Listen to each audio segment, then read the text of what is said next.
10 ajuntaments i 2 consells comarcals de les Terres de l'Ebre han signat amb la Diputació de Tarragona el conveni Corner. Aquest acord té com a objectiu incloure les iniciatives turístiques d'aquestes administracions en una de comuna. Això facilitarà que una única delegació pugui representar el turisme de les Terres de l'Ebre en el seu conjunt, un fet que permetrà a municipis i consells comarcals estar presents en fires estatals i internacionals mitjançant el treball conjunt amb la Diputació. D'aquesta manera augmentarà la presència de la marca Terres de l'Ebre a nivell internacional.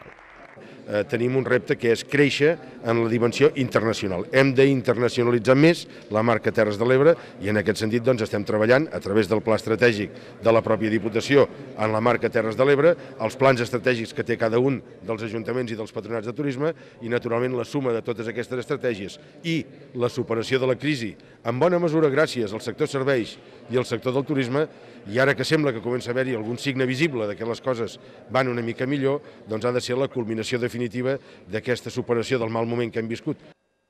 Des de la Diputació esperen renovar aquest conveni de cara als anys vinents i es proposen implicar més municipis i també representants d'empreses privades del sector turístic.